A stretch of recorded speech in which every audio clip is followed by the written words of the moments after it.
everyone. Welcome to the Golden Ratio Podcast. I am Jen, GR Mom, joined as always by GR Dad. Hello. Oh, hi, GR Dad. That's my Olympic announcer voice. How's it going? Pretty good. Excellent. The cocktail of the week this week is the Rory.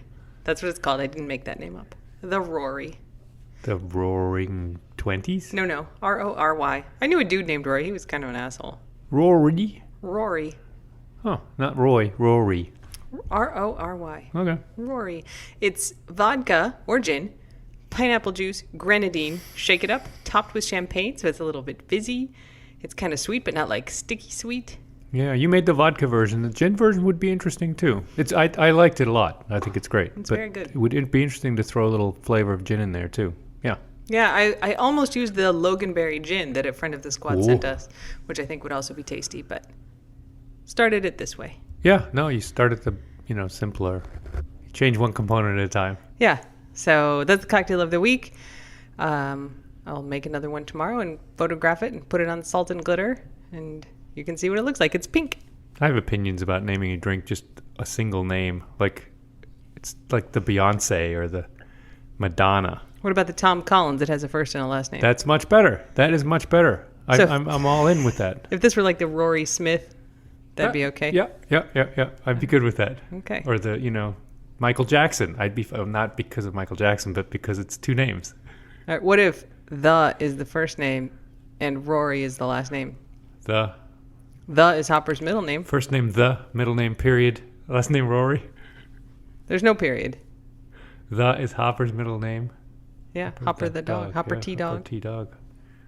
Yeah, that's better. I just think it's like a single name, single proper name, or whatever this is called, seems a bit unimaginative, I guess. There's no rhythm to Rory. Those are some real white man has complaints comments there. Wait a minute. They're just thoughts. Okay. All right, let's do some dog updates. And by definition, yes, they were, and they are, yes.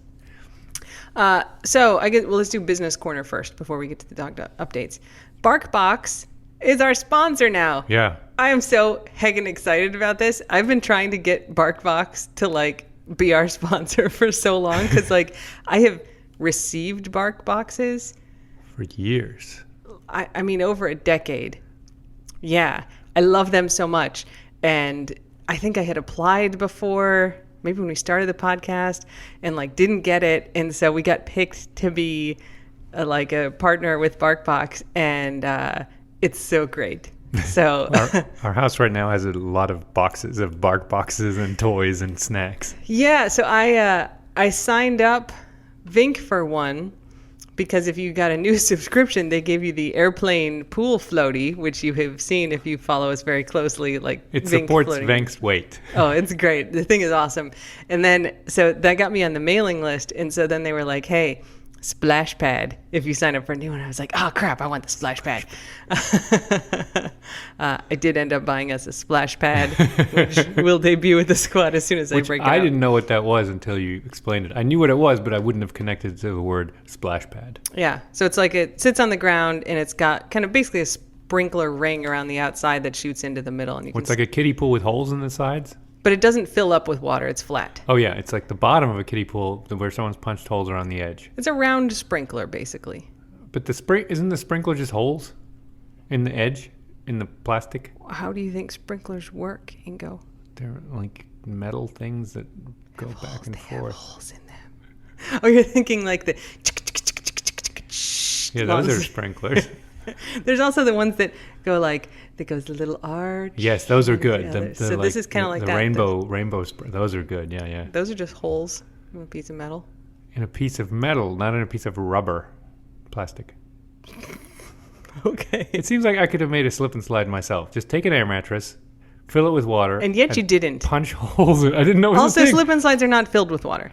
Oh, not slip and slides. What are you calling them? Splash pad. Splash pad. Also, not filled with water. What? How does the whole thing work? You just filled with air. Put it down there. It's not filled with anything. It's like a flat piece of vinyl. Man, I really did not look at that picture very carefully. Maybe you should reserve your commenting until you know what the thing is and go. Hey, it hasn't stopped millions of other white males. I've unfollowed or like muted, which is a great tool because then it looks like you're still following the person, but you never have to hear from them again. A number of white males who just like were doing a lot of white male takes on things. Like, you know what people don't like enough is pretzels or whatever. They should really have a big car with lots of people in it, and you could charge each individually to go to predetermined stops. Anyway, okay. Anyway, so BarkBox is our sponsor now, and BarkBox sent me an email, and we're so glad that like we're partnered with you now. So like I feel very special and important. So anyway, if you want to get your dog a BarkBox, all of our bio links have the BarkBox link in them. It's not like BarkBox / The Golden Ratio. It's like a little more complicated than that, but you can find it in all of our bio links. And it supports the Waffle Fund if you get your BarkBox through there. And they do have super cool stuff that they give away when you sign up. So we got the airplane floaty. They had the splash pad. Like every week there's like new bonus free stuff that you so get. If you have multiple dogs, sign up one at a time to see what cool stuff is coming out next. Or just like keep an eye until you're like, I must have that thing. And then like that's the time to sign up. But do it through our link and support the Waffle Fund. They say they've been in business for over 50 years in dog years. It's pretty funny. I was probably a very early adopter of the BarkBox, given that time schedule. Yeah, I mean, the toys always get eaten, right? Because that's the nature of dog toys. But we have like a lot of like the plastic balls from the inside of toys that we've had for years and years. Guac's favorites. He loves those balls. Pink ball is one of those. Yeah, that was in the baked clam. One of them looked like a baby's head. I mean, it was a little disturbing. I think that's the pink one. It's supposed to be a pearl with a little face, but it does look kind of like an old man baby head. Guac loves that thing. Guac does love that thing, yeah. Yeah. So anyway, BarkBox is our new sponsor. Look at the bio link. I'll put it in the podcast description too if you want to, but we're super excited because I legit love BarkBox so much. And so like now that whatever you sign up through our link and it supports the fund, like that's great. I'm very excited. Yeah, we would have been ordering stuff from them anyway, but this is icing on the cake. Yeah. I signed Vink up because I wanted that floaty, and then I was like, oh, I wonder if I can apply again to like do a partnership with them, and I could, and this time we got in. So I actually signed Vink up first, and then got it, which is pretty clearly cool. The requirement is somewhere between 2 and 6 dogs. 6 was enough. 2 was not enough. I think I got a BarkBox when Hops was a puppy. Oh, if the timing works. No, I think Hops has been getting those early on. Yep. Yeah, it's like once a month, right? With a whole slew of snacks and like 3 little chew toys. They always have a theme. It's kind of cute. And yeah, they have some game in there sometimes. But they came addressed to Hopper T Dog. Yes. At our. The new one just come to Vink. It was always Hopper T Dog. Yeah. She got mail. Okay, so anyway, that's the business corner. Okay, dog news. Let me talk about Guac's escape, quote unquote escape. So I had the dogs out. I actually just had Guac out, and he was like standing in the water. And you weren't here. I think you maybe had Remy up at the vet. Possible it could have been that time. You could have been getting groceries. But anyway, it was just me and Guac. He was like standing in the water, and I think it must have been when you were getting Remy, because I had gone to get groceries. I brought Guac with me. We got a taco. We picked up groceries. We got home, and Guac got out of the car. He went in the water, and I was like unloading groceries and doing stuff. Yeah. So I go upstairs with a bunch of groceries, and I'm calling Guac, and he's standing in the water. So I go in, and I put the groceries on the counter, and I come out, and there's no sign of Guac. Yeah. All the other dogs were in the house. Which is like adrenaline city. So I like kind of wade out into the water, and I look You're like, both do ways. I have to go down the road to the neighbors? I know. I him? don't see him. And I hear someone several houses down go, hi there. And I was like, oh no, are they saying hi to Guac? So I like grabbed the leash out of my car, and I opened the gate, and I'm storming down the street, like yelling into every yard, like, Guac, Guac, Yeah. Guac. Like, please let him come here. No Guac. Nobody comes out. And it's like, I've got your dog back here. Right. Fuck. All right. So I'm like, maybe he went the other way. Like usually he goes to the right. Into the cul-de-sac. Yeah. Yeah. Maybe he went to the left. So I'm jogging back to the house, now a little panicked because he's not in any of the normal places. And I walk into the driveway and you can look up into like now our nice new front door, and I see Guac looking back out at me. He snuck into the house while I was bringing the groceries in. So I couldn't find him outside because he was in the house, which is where I wanted him to go. Right, like I'm right here. Where are you going? He listened perfectly when I called him. He snaked right into the house. He's very sneaky. He is. He's much better than he was before. The difference between him and all the other dogs has been he was not afraid to get his head smashed by the door.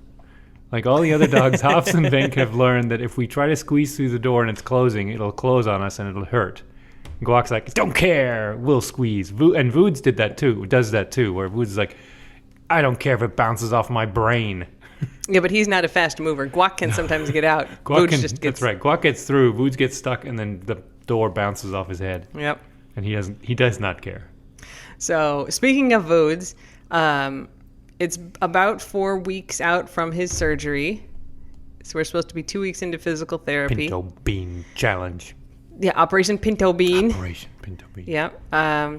He's doing okay. Like, I think his leg is really sore. His good leg may be sore too. I think actually his whole body is very sore. Yeah. He really dislikes the physical therapy exercises. Like, and I can tell, like, when I'll do just a few of them, like one of them is it's his back leg. So you pick up the good leg in the back, so they have to support their weight on the injured leg for like 5 seconds. And you're supposed to do like 3 to 5 of those as a set. And you're supposed to do a few sets a day. And I'll just do once or twice, and you can tell that it really bothers him. Yeah, so he doesn't have a lot of muscle in there. He's got nothing. I mean, that leg is so skinny. And he was going for walks for a while, and now he doesn't really want to. So, I think it's just going to be a slower PT recovery. But I started swimming with him this week, which I got to say is so fun. He doesn't think so. But so we have the shark life jacket.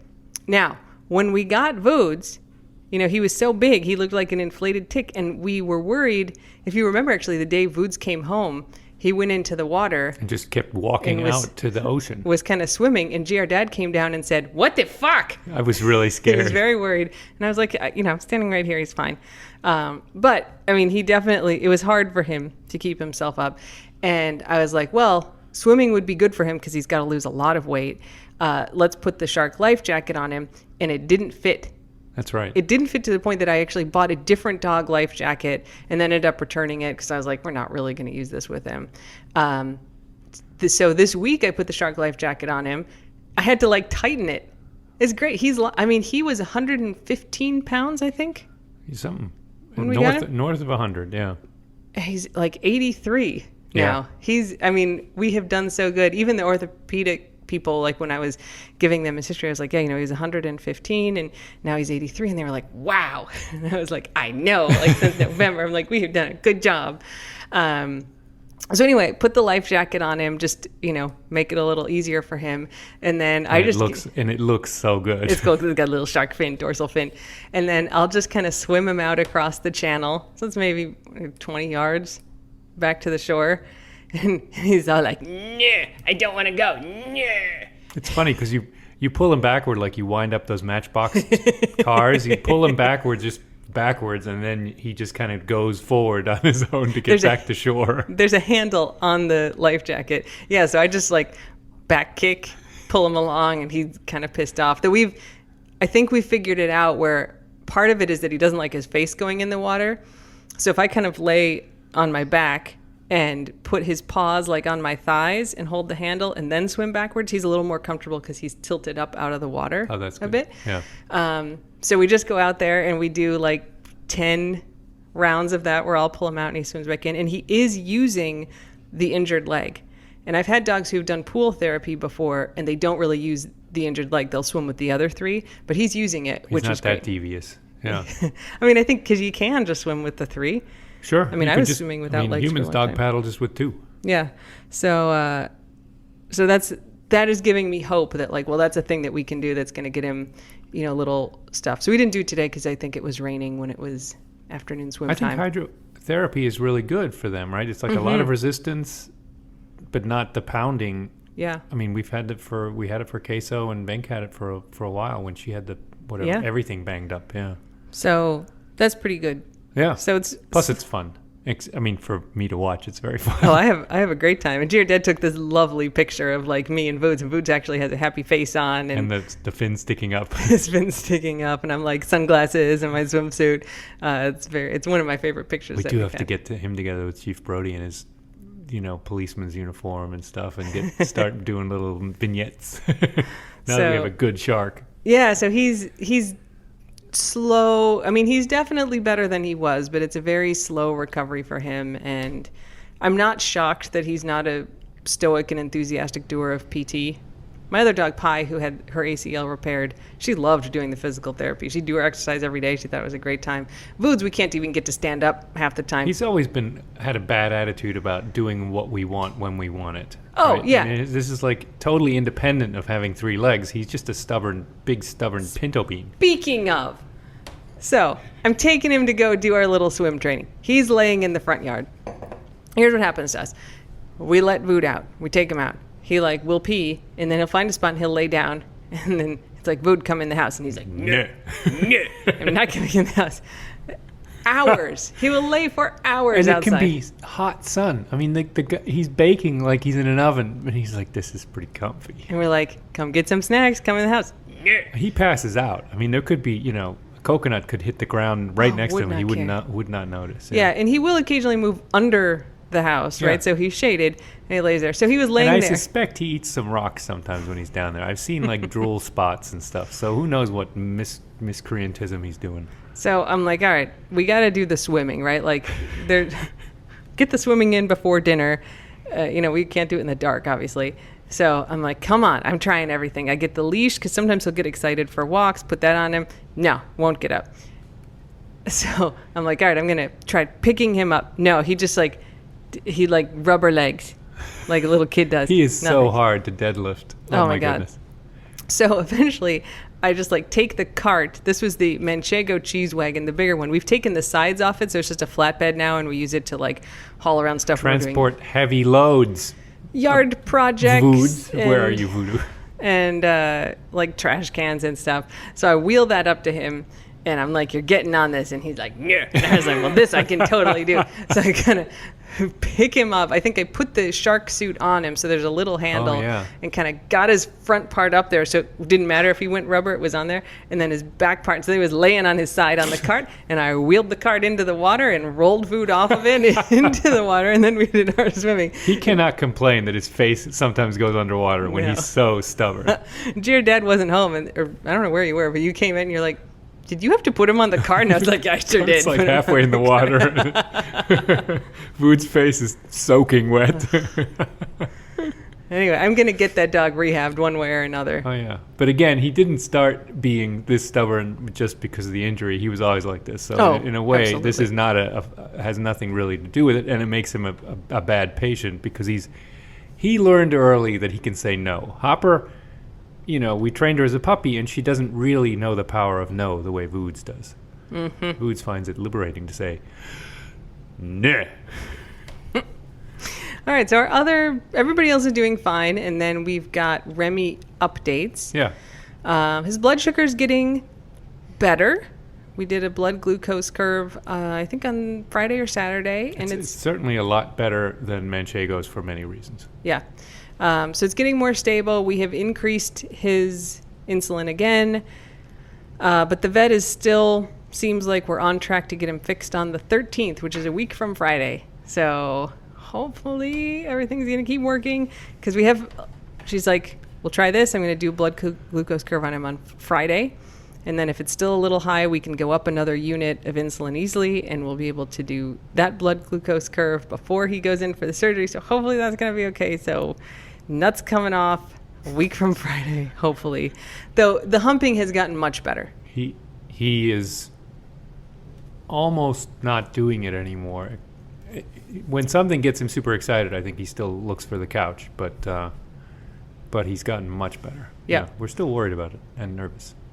Yeah, I mean, he goes towards Brody sometimes, but it's much better than it was. He's just kind of calmed down. So he does occasionally grab the avocado now, which would be not for humping. would be a nice misdirection. Just to carry around. just to have something else to fixate on is good. So, in addition to all of that, I heard that Voods. That's Voods. Come on, Voods. He doesn't need anything. I just brought him in. Look at that mischievous face he had. The worst thing that ever happens to him is boredom. All right. I see you're getting up. I'll pause it. So, okay. Tell us about the great road trip to Miami for the eye exam. Well, it began early in the morning. How early? Well, we got up in the 4s, as you would like to say. We left at 5 because we had an 8:15, 8:20 appointment in Miami, South Miami. Hero. You're a hero. It was fine. But I fed Remy, gave him his insulin shot, put him in the car. He was fine. He's a good little rider. I mean, this is the second car trip he's been on after the RV, really, because I didn't pick him up from Virginia this time. Yeah, that's right. He got brought to us. Yeah, so he's been in the RV in this car, and I think the car is preferable. Yeah, he did good though. I brought a little bag of frozen broccoli, freeze-dried broccoli. Oh, that's good. Broccoli. Yeah, Guac gets combos, and he gets freeze-dried broccoli. I mean, Guac gets whatever I have in the front. So, we don't need to talk super long. If you want to kind of know about the cataract surgery, we have a Manchego episode. But basically, he has cataracts because he's diabetic. They can do surgery where they basically take the lens out that's cloudy and they put an artificial lens in. It's the same surgery they do for people.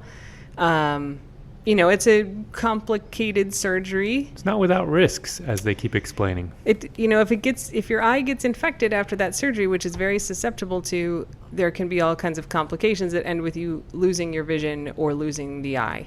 And so they're really cautious about it. The vet who saw him is the same one who saw Chegs, but she's pretty enthusiastic that Remy will be a good candidate, assuming we get his blood work and blood sugar under control. I mean, she's saying so the angle is right, the aperture is right, the things she can objectively look at were good. So Go ahead. Go ahead. I was going to say, she gave us drops to dilate his eyes a little bit, and now he can probably see a little better because he can see around his cataracts. Yeah, so that's interesting. I mean, I don't notice a huge difference. Yeah.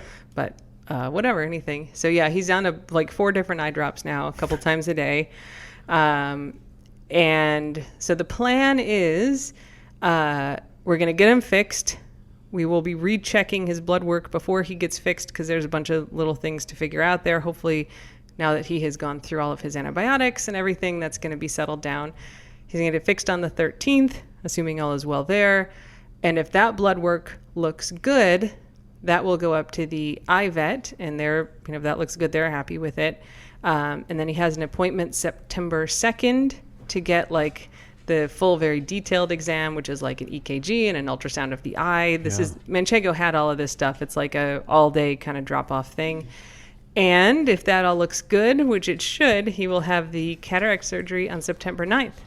Which is very exciting. It is. So we'll see. I mean, tons of stuff can happen, especially because there's still some things to figure out with his blood work, like his thyroid levels were off, which could just be because of the diabetes and the infection and the inflammation. And so hopefully that's going to go away.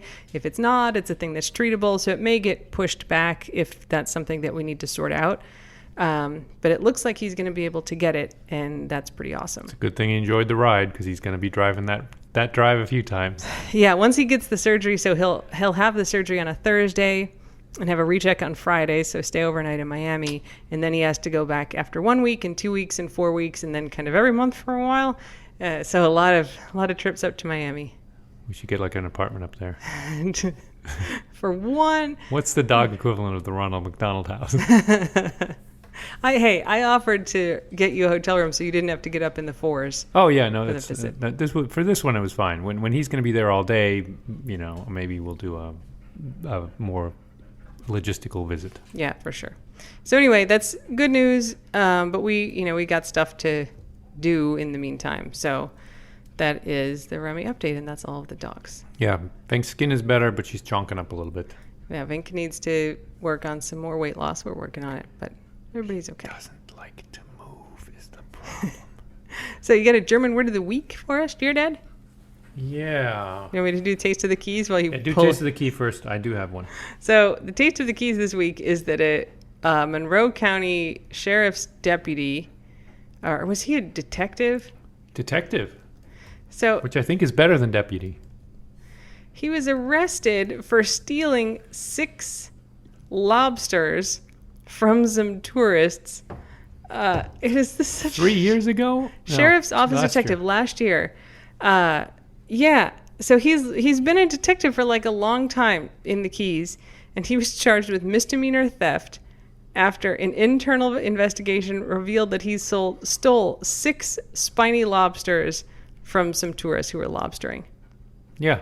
From their boat, I think. I mean, Why? it was a very random thing. Yeah, so there's not a lot of details. We kind of guess, everybody's sort of guessing that it was during mini season last year, the 2 days of lobster season that they do, a couple weeks before full lobster season opens, because normally a detective wouldn't be checking people's boats for lobsters, but like all hands on deck for mini season, because there's tens of thousands of people who come down for that. And there were some pictures of him in 2019 posing with tourists and their lobsters on their boats. He didn't take those people's lobsters. You did research. I think Gwen Fialosa, the Miami Herald reporter for the Keys, did it. But there's Facebook pictures of him, on some tourist boat, like holding up their lobsters. So he was on lobster duty then, and why would he be checking for people's lobsters any other time? If you catch 2 small lobsters, as we have spoken about many times, like that is illegal, they throw the lobsters back into the water, alive or dead. That's right. The Even lobsters if the go back lobster in the water. tails are too small, they're returned to the water. Yeah, you don't get to keep them, even if you kill the lobster, because then... What's the incentive? That's right. So yeah, he shouldn't have had them.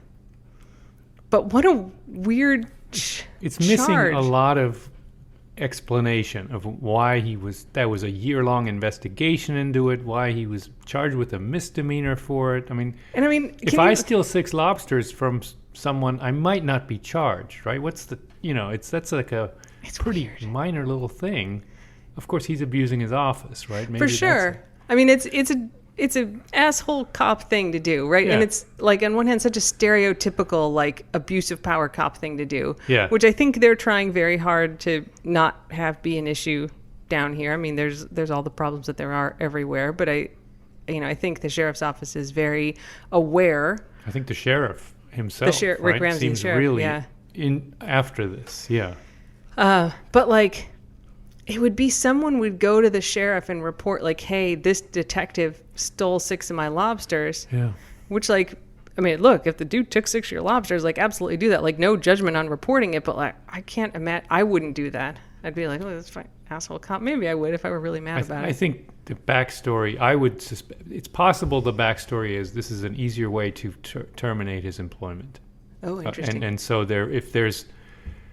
it's not the misdemeanor charge itself, which may easily be dropped, right? But if being charged with a misdemeanor violates your contract as a police officer, then this is an easier way to do it. And if he's otherwise a problem, this is not a bad scenario. Like if I were the lawyer to the police department, I'd sort of say, look, you may not be able to get him on XYZ if it's conflicting testimony and all this, but if he's charged with a misdemeanor... right now he is not fired or even suspended. Right. So. Right. Anyway, all right, give me the German word of the week. Oh, Schneidersitz. What does that mean? Well, it's sitting with your legs crossed on the floor. Oh. And I think I learned it as crisscross applesauce. Crisscross applesauce. When I was in grade I learned school. it as Indian style, which is probably offensive now. Problematic these days. That's that's definitely. Yeah, I think I learned it like that when I was little too, but I've heard it. And that was in Australia, and they were insensitive to many things. So who knows? So crisscross legs. Crisscross legs is called Schneidersitz. What does Schneider mean by itself? Tailor. So in German, the idea is that tailors used to sit cross-legged so they could work on their, with their legs, the fabric draped over their legs, or they could sit in the corner and take up minimal space. And that's the theory. That it's the way tailors sit is like that. Schneidersitz. Schneidersitz. Yeah. Interesting. Okay. Yeah, Good one. All right. Well, this brings us to the end of this week's podcast.